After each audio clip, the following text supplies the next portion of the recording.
చందమామ కథ దుష్కర్మ ఫలితం.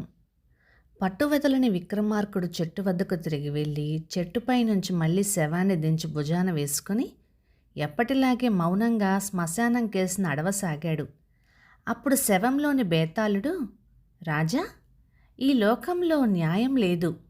నీవు సజ్జనుడివే, కానీ ఎవరో దుర్మార్గం తలపెట్టినందువల్ల ఏ పాపము ఎరుగని నీవు ఈ అర్ధరాత్రి వేళ ఈ విధంగా శ్రమపడుతున్నావు. ఒకరు చేసే పాపాలకు మరొకరు శిక్ష అనుభవిస్తారనటానికి నీకొక కథ చెబుతాను విను అంటూ ఈ విధంగా చెప్పసాగాడు. ఒకప్పుడు ఒక రాజు ఉండేవాడు. ఆయనకు తన భార్య అంటే మితిలేని ప్రేమ. ప్రేమ కొద్దీ ఆమె కోరిన ప్రతి కోరిక తీర్చేవాడు. ఈ విధంగా రాజు తన ప్రతి చిన్న కోరికను ఆజ్ఞగా శిరసావహించటం చేత రాణికి గారాబం జాస్తి అయ్యింది. రాను రాను ఆమె కోరికలు మహా దారుణంగా ఉండసాగాయి. అసలే రాజుగారి పంచప్రాణాల కన్నా ఎక్కువగా ఉంటున్న రాణి గర్భవతి అయ్యింది. దానితో పాటు ఆమె కోరికలు కూడా హెచ్చాయి. మామూలుగానే ఆమె కోరినదల్లా జరగనిచ్చే రాజు ఇప్పుడు మరింత ఉత్సాహంతో ఆమె కోరికలు చెల్లించాడు. రాణి నిండు చోళాలై ప్రసవించటానికి సిద్ధంగా ఉన్న రోజుల్లో రాజుని ఒక భయంకరమైన కోరిక కోరింది. తనకు మనిషి రక్తంలో స్నానం చేయాలని ఉన్నదని. ఈ ఘోరమైన కోరిక వినగానే రాజు చకితుడయ్యాడు. అది చూసి రాణి, ఈ కోరిక తీరకపోయిందంటే నా ప్రాణం దక్కదు, నాతో పాటు నా గర్భంలో ఉన్న శిశువు ప్రాణం కూడా పోతుంది అన్నది. ఈ మాట వింటుంటేనే రాజుకి తన ప్రాణం పోయినంత పనైంది. పాపం, ఆయన తన భార్యకు మగబిడ్డ పుట్టి తన వంశం నిలబెడతాడని ఎంతో ఆశతో ఎదురు చూస్తున్నాడు. అందుచేత ఆయన తన భార్య కోరిక తీర్చక తప్పలేదు.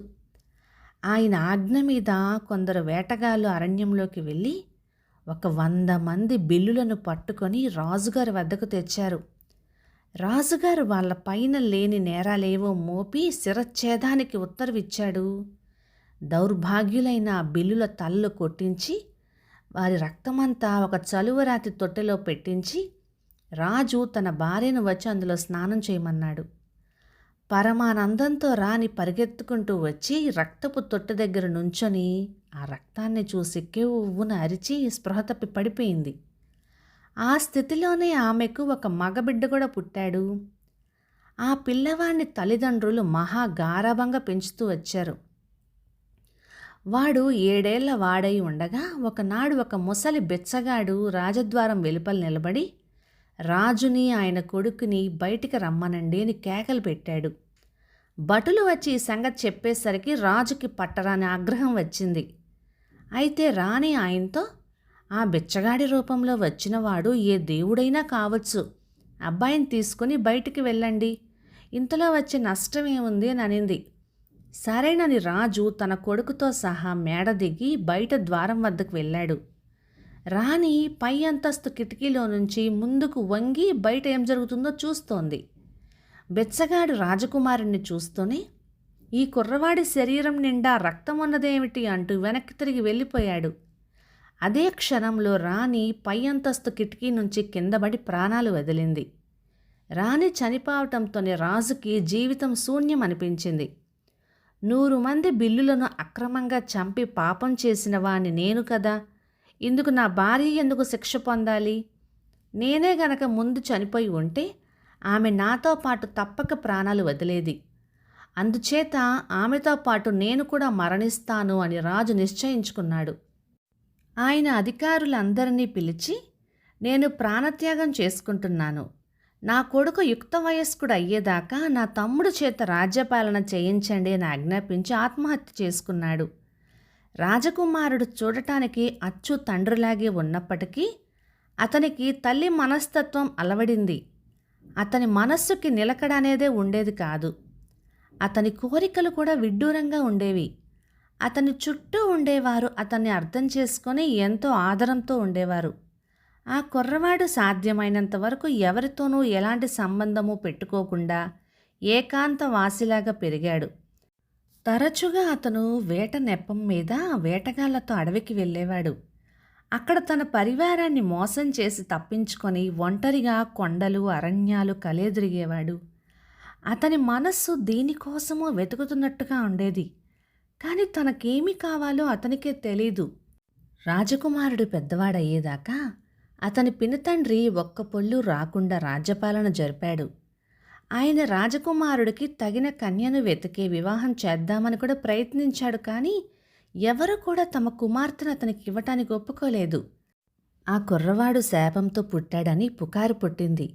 ఈ పుకారు చాలా దూరం వ్యాపించటం వల్ల కడజాతి కన్యలు కూడా అతనిని పెళ్లాడక నిరాకరించారు. అందుచేత అతను బ్రహ్మచారిగా ఉండే రాజ్యాభిషేకం చేయించుకున్నాడు. అతనికి బ్రహ్మచారి రాజు అన్న పేరే వచ్చింది కూడా. అతనొకసారి తన అలవాటు ప్రకారం వేటకని బయలుదేరి అడవిలో తన పరివారం నుంచి తప్పించుకొని ఒంటరిగా అరణ్యమంతా సంచరిస్తూ ఒక ఋషీశ్వరుడు ఉండే ఆశ్రమంలో ప్రవేశించాడు. ఈ ఆశ్రమం ఆవరణలో ఒక చిన్న వినాయకుడి గుడి ఉంది. దాని చుట్టూ ఎత్తైన చెట్లు, వాటిని అల్లుకొని వనలతలు కూడా ఉన్నాయి. రాజు ఆ లతల మధ్యగా పాకి వెళ్ళి చల్లని నీడలో పడుకుని నిద్రపోయాడు.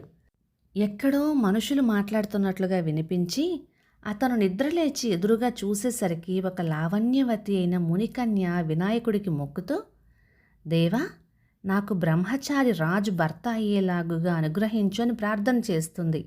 అతను అమితాశ్చర్యం చెంది లతల చాటు నుండి ఆ మునికన్య ఎదుటికి వచ్చి, నేనే బ్రహ్మచారి రాజుని అన్నాడు. ఆమె ఆ ఆశ్రమంలో ఉండే ఋషీశ్వరుడి కుమార్తె, పేరు కువలయిని. ఆమె అతన్ని తన వెంట తండ్రి వద్దకు తీసుకుని వెళ్ళింది. ఆయన వారిద్దరినీ వివాహం ఆడటానికని అనుమతించి ఆశీర్వదించాడు. రాజు కువలయిని తన వెంట తెచ్చుకొని ఆమెతో సుఖంగా జీవించసాగాడు.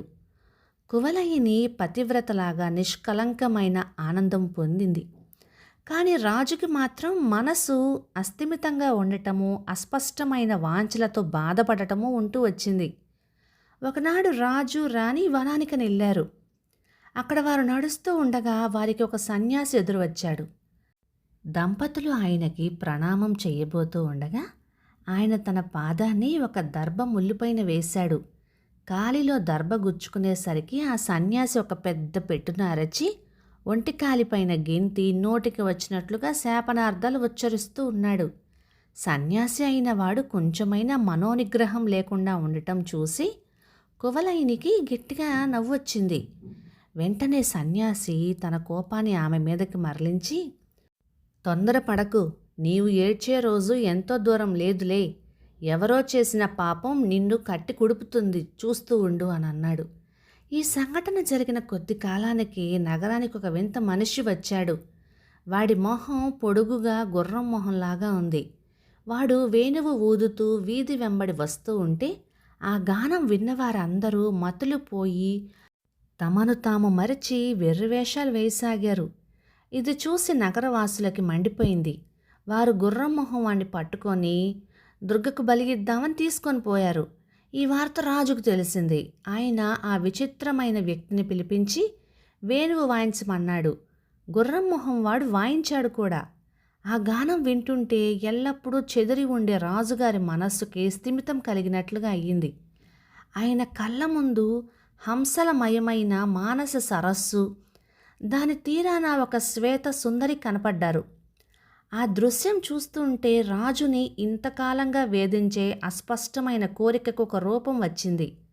అతనికి కావలసింది ప్రపంచంలో ఆ శ్వేత సుందరి తప్ప ఇంకేం లేదు.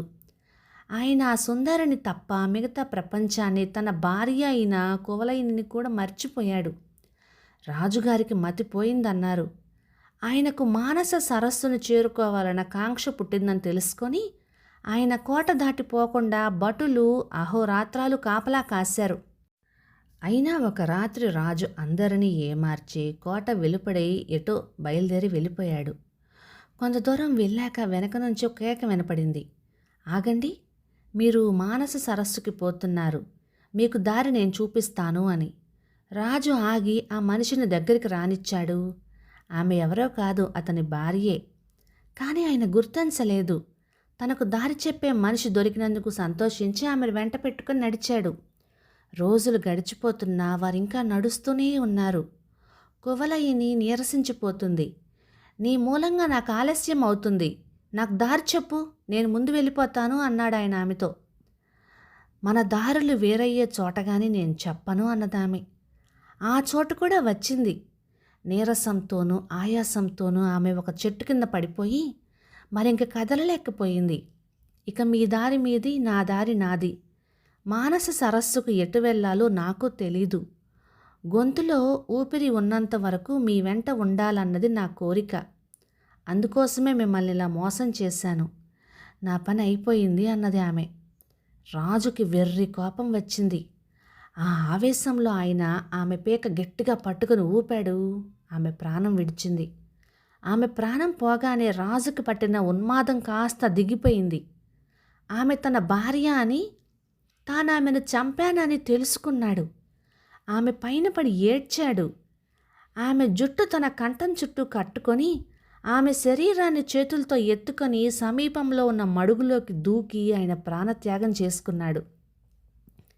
బేతాళుడి కథ చెప్పి, రాజా, పెద్దరాజు గదా 100 మంది బిలుల్ని చంపి పాపం చేశాడు. ఆ పాపం ఆయనను ఆయన భార్యను పీడించడమే కాక ఆయన కొడుకుని, ఆయనతో ఎట్టి సంబంధము లేని ఆయన కోడల్ని కూడా ఎందుకు సోకింది? ఈ ప్రశ్నకు సమాధానం తెలిసి కూడా చెప్పకపోయావో నీ తల పగిలిపోతుంది అన్నాడు. దానికి విక్రమార్కుడు, పాపం ఒక్క మనిషికే చెందదు. ఆ మనిషితోనూ ఆ పాప కార్యంతోనూ సంబంధం గల అందరినీ శిక్షిస్తుంది.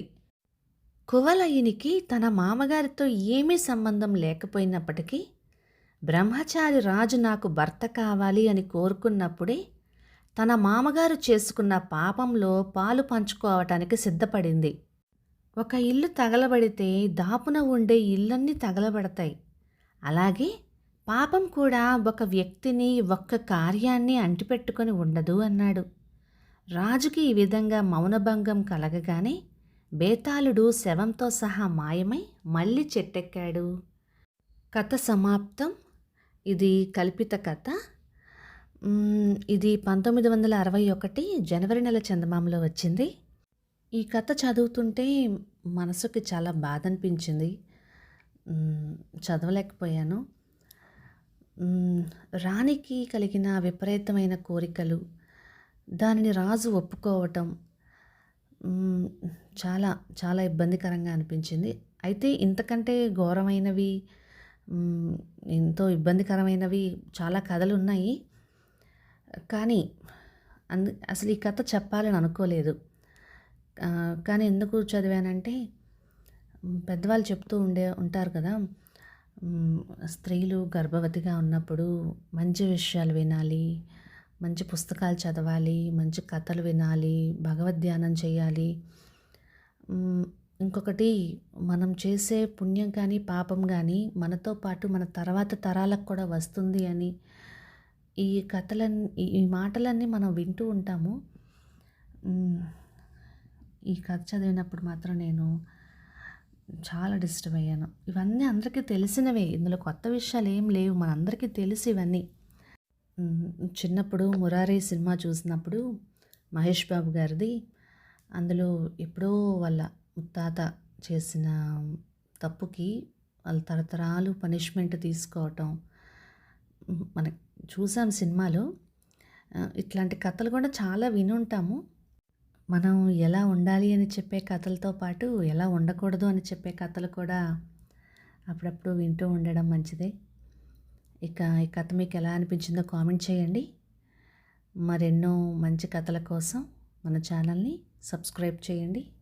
Thank you.